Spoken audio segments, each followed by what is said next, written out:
കേരളം. നമ്മളെല്ലാവരും കേൾക്കുന്നത് പുരോഗമനത്തെക്കുറിച്ചാണ്, സാക്ഷരതയെക്കുറിച്ചാണ്, അല്ലേ? പക്ഷേ ഈ കാണുന്ന തിളക്കത്തിനൊക്കെ അപ്പുറം വേറൊരു യാഥാർത്ഥ്യം കൂടിയുണ്ട്. പതിറ്റാണ്ടുകളായി ആവർത്തിച്ചുകൊണ്ടിരിക്കുന്ന നീതി നിഷേധിക്കപ്പെടുന്നൊരു രീതി. അപ്പോൾ ഈ ഒരു വിശകലനത്തിൽ നമ്മൾ ചെയ്യാൻ പോകുന്നത് ഈ വൈരുദ്ധ്യത്തിന്റെ ഉള്ളിലേക്ക് ഒന്ന് ഇറങ്ങിച്ചെല്ലാനാണ്. സെന്റർ ഫോർ പബ്ലിക് പോളിസി റിസർച്ചിന്റെ ഈ വാക്കുകൾ നോക്കൂ. ശരിക്കും നമ്മൾ ഇന്ന് സംസാരിക്കുന്ന വിഷയത്തിന്റെ എല്ലാം കാതൽ ഇതിലുണ്ട്. ഒരു സൈഡിൽ നമ്മൾ ആഘോഷിക്കുന്ന കേരള മോഡൽ, മറ്റേ സൈഡിലോ പരാജയപ്പെട്ടുകൊണ്ടിരിക്കുന്ന ഒരു നീതിന്യായ വ്യവസ്ഥ. എങ്ങനെയാണിത് ഒരുമിച്ച് പോകുന്നത്? ഈ വൈരുദ്ധ്യം എന്തുകൊണ്ടാണ്? നമുക്ക് നോക്കാം. ഇനി ഈ കണക്കുകളിലേക്കൊന്ന് നോക്കിയേ. ഇതൊക്കെ വെറും അക്കങ്ങളല്ല. കേരളത്തിന്റെ പുരോഗമന മുഖം എന്ന് നമ്മൾ പറയുമ്പോഴും അതിനോട് ചേരാത്ത ഒരു സത്യമാണിത്. 2007 500 ബലാത്സംഗം കേസുകൾ. ഏകദേശം ഒരു 10 വർഷം കഴിഞ്ഞപ്പോഴേക്കും എന്തായി? 1644 അതായത് 3 ഇരട്ടിയിൽ കൂടുതൽ. അപ്പൊ പ്രശ്നം കുറയുകയല്ല, ശരിക്കും പറഞ്ഞ വഷളായിക്കൊണ്ടിരിക്കുകയാണ്. അപ്പോ ഈ കാണുന്ന ഓരോ നമ്പറിനു പിന്നിലും ഓരോ വ്യക്തികളുടെ ജീവിതമുണ്ട്, അവരുടെ ദുരന്തങ്ങളുണ്ട്. ഓർക്കേണ്ട കാര്യം, ഇതൊന്നും ഒറ്റപ്പെട്ട സംഭവങ്ങളല്ല. ഒരു പ്രത്യേക രീതിയിൽ, ഒരു പാറ്റേണിൽ ആവർത്തിക്കുന്ന ചില പരാജയങ്ങളാണ്. അപ്പൊ നമുക്ക് ആ കേസുകൾ ഏതൊക്കെയാണെന്ന് നോക്കാം. Suryanelli case, ice cream parlour case, പിന്നെ നടി ആക്രമിക്കപ്പെട്ട കേസ്. ഈ പേരുകൾ കേൾക്കുമ്പോഴേ നമുക്ക് ഓർമ്മ വരുന്നത് എന്താ? വർഷങ്ങൾ, പതിറ്റാണ്ടുകൾ നീണ്ടുപോയ നിയമയുദ്ധങ്ങൾ, അതിജീവിച്ചവരുടെ വേദന, അല്ലേ? ഒന്ന് ആലോചിച്ചു നോക്കൂ. 16 വയസ്സുള്ള ഒരു പെൺകുട്ടി 40 ദിവസം കടത്തിക്കൊണ്ടുപോയി പീഡിപ്പിക്കപ്പെടുന്നു. അധികാരത്തിന്റെ തണലിൽ ഒരു പെൺവാണിഭ റാക്കറ്റ് പ്രവർത്തിക്കുന്നു. നമ്മുടെ എല്ലാം സഹപ്രവർത്തകയായ ഒരു നടി ഓടുന്ന കാറിൽ വെച്ച് ആക്രമിക്കപ്പെടുന്നു. ഈ കേസുകൾ ഓരോന്നും ശരിക്കും ഈ സിസ്റ്റത്തിന്റെ പരാജയത്തിന്റെ ഓരോ ഏടുകളാണ്. അതെ, അതാണ് ഇവിടുത്തെ ഏറ്റവും പ്രധാനപ്പെട്ട പോയിന്റ്. ഇതൊന്നും യാദൃശ്ചികമായി സംഭവിച്ച ദുരന്തങ്ങളല്ല. ഇതിനെല്ലാം പിന്നിൽ അധികാരം ഉപയോഗിച്ച് നീതിയെ അട്ടിമറിക്കാൻ ഒരു പ്രത്യേക തിരക്കഥ അല്ലെങ്കിൽ ഒരു പ്ലേ ബുക്ക് തന്നെയുണ്ട്. അപ്പോ എന്തൊക്കെയാണ് ഈ തന്ത്രങ്ങൾ? നമുക്ക് ഓരോന്നായിട്ട് നോക്കാം. ആദ്യത്തെ തന്ത്രം അല്ലെങ്കിൽ ടാക്ടിക്, പൊളിറ്റിക്കൽ ഷീൽഡ്സ്, അതായത് രാഷ്ട്രീയ കവചങ്ങൾ. എങ്ങനെയാണ് ശക്തരായ ആളുകൾക്ക് നിയമത്തിൽ നിന്ന് രക്ഷപ്പെടാൻ ഈ രാഷ്ട്രീയ സംരക്ഷണം കിട്ടുന്നത് എന്ന് നോക്കാം. ഈ ടേബിളൊന്ന് നോക്കൂ. സൂര്യനെല്ലി കേസ് 1996. ആരോപണ വിധേയനായത് ആരാ? അന്നത്തെ കേന്ദ്രമന്ത്രിയും പിന്നീട് രാജ്യസഭാ ഉപാധ്യക്ഷനുമായ PJ കുര്യൻ. ഇനി ഐസ്ക്രീം പാർലർ കേസ് 1997.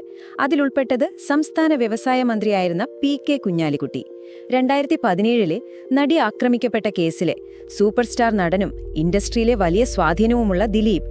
അപ്പോ രാഷ്ട്രീയം, സിനിമ, ഈ മേഖലകളിലെല്ലാം ഇത്രയും പവറുള്ള ആളുകൾ വരുമ്പോൾ നീതിയുടെ വഴി എങ്ങനെയാണ് അടഞ്ഞുപോകുന്നത് എന്ന് ഈ കേസുകൾ നമുക്ക് കൃത്യമായി കാണിച്ചു തരുന്നുണ്ട്. ഇനി അടുത്ത തന്ത്രം, ഇതൊരു പക്ഷേ ഏറ്റവും ക്രൂരമായ ഒന്നാണ്. ഇൻസ്റ്റിറ്റ്യൂഷണൽ വിക്ടിം ബ്ലെയിമിംഗ്, അതായത് അതിജീവിച്ചവരെ സംരക്ഷിക്കേണ്ട സിസ്റ്റം തന്നെ അവരെ കുറ്റപ്പെടുത്തുന്ന അവസ്ഥ. എങ്ങനെയാണിത് സംഭവിക്കുന്നതെന്ന് നോക്കാം. ഈ വാക്കുകൾ ശ്രദ്ധിച്ചു കേൾക്കണം. ആ പെൺകുട്ടി സാധാരണക്കാരിയല്ല, അവൾ വഴിപിഴച്ചവളാണ്. ഇത് പറഞ്ഞതാരാണെന്നോ? ഒരു retired judge R. Basanth. Suryanelli അതിജീവിതയെക്കുറിച്ചാണ് ഈ പറയുന്നത്. 2005 ആ കേസിലെ പ്രതികളെ വെറുതെ വിട്ട ബെഞ്ചിലുണ്ടായിരുന്ന ആളാണ് അദ്ദേഹം. ഒന്ന് ആലോചിച്ചു നോക്കൂ. നീതി നൽകേണ്ട ഒരാളുടെ മനോഭാവം ഇതാണെങ്കിൽ, ഇരയുടെ സ്വഭാവത്തെ ചോദ്യം ചെയ്ത് പ്രതികളെ രക്ഷിക്കാൻ നോക്കുന്ന ഈ ഒരു രീതി നമ്മുടെ സിസ്റ്റത്തിൽ എത്രത്തോളം ആഴത്തിൽ പോയിട്ടുണ്ടെന്നതിൽ നിന്ന് വ്യക്തമല്ലേ? കോടതികൾ തന്നെ ഇങ്ങനെ സംസാരിക്കാൻ തുടങ്ങിയാൽ പിന്നെ എന്ത് നീതിയാണ് നമ്മൾ പ്രതീക്ഷിക്കേണ്ടത്? അപ്പോ എങ്ങനെയാണ് ഈ അതിജീവിച്ചവരെ വിശ്വാസയോഗ്യമല്ലാതാക്കുന്നത്?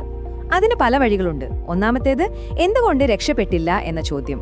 സൂര്യനെല്ലി കേസിൽ ഈ ചോദ്യം ഒരുപാട് തവണ ആവർത്തിക്കപ്പെട്ടു.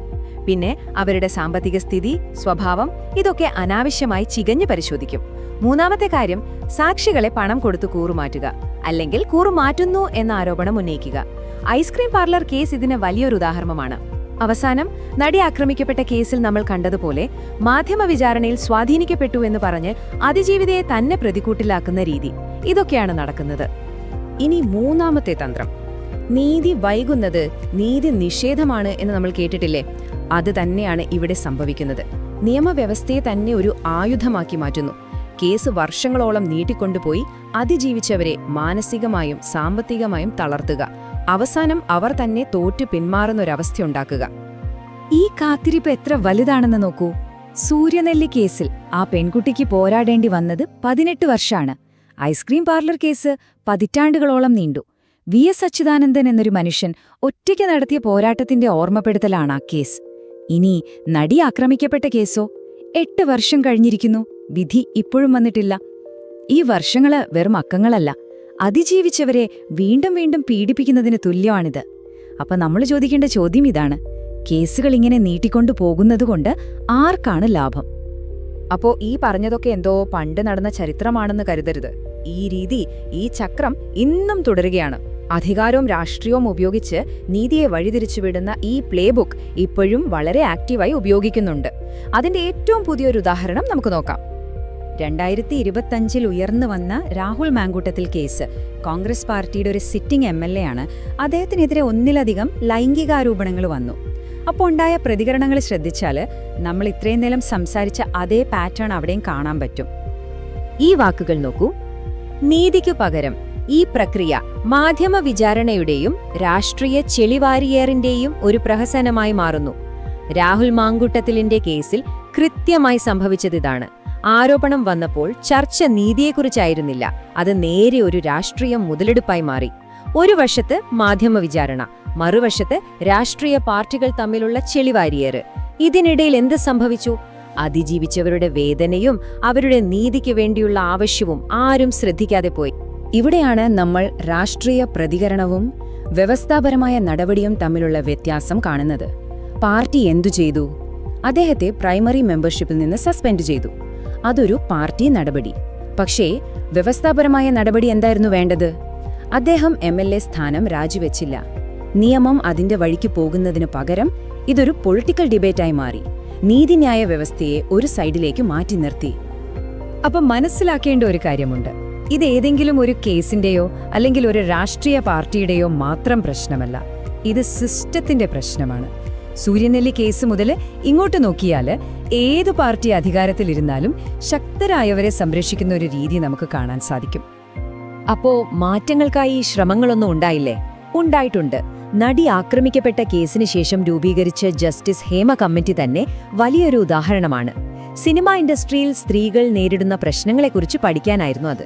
റിപ്പോർട്ട് വന്നു, ഇൻഡസ്ട്രി ഒരു ആൺകൂട്ടായ്മയാണെന്നും സ്ത്രീകൾ അവിടെ അടിച്ചമർത്തപ്പെടുന്നു എന്നുമൊക്കെയുള്ള കണ്ടെത്തലുകൾ അതിലുണ്ടായിരുന്നു.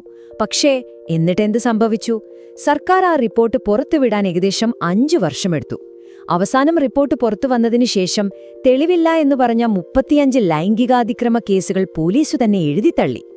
അപ്പോ മാറ്റം കൊണ്ടുവരാൻ ശ്രമിക്കുമ്പോൾ ഈ സിസ്റ്റം എത്ര ശക്തമായി അതിനെ എതിർക്കുന്നു എന്നതിന്റെ തെളിവാണിത്. അപ്പോൾ നമ്മൾ ചോദിക്കേണ്ട ചോദ്യം ഇതാണ്: സിസ്റ്റം തന്നെയാണ് പ്രശ്നമെങ്കിൽ നീതി എന്നത് എങ്ങനെയായിരിക്കണം? നിയമം നോക്കുകുത്തിയാകുമ്പോൾ അതിജീവിച്ചവർക്ക് എവിടെ നിന്നാണ് നീതി കിട്ടുക? എന്തായിരിക്കും അവർക്ക് ലഭിക്കേണ്ട യഥാർത്ഥ നീതി? അപ്പോ അവസാനം നമ്മൾ എത്തിച്ചേരുന്ന നിഗമനം ഇതാണ്: ഇതൊന്നും നിർഭാഗ്യവശാൽ സംഭവിച്ചു പോയ കുറേ കാര്യങ്ങളല്ല. ഇതൊരു സിസ്റ്റമാണ്, കരുതി കൂട്ടി ഡിസൈൻ ചെയ്ത ഒരു സിസ്റ്റം. കഴിഞ്ഞ 30 വർഷമായി നമ്മൾ കാണുന്ന ഈ കേസുകളെല്ലാം ഈ സിസ്റ്റത്തിന്റെ ഭാഗമാണ്. ഇത് യാദൃച്ഛികമല്ല.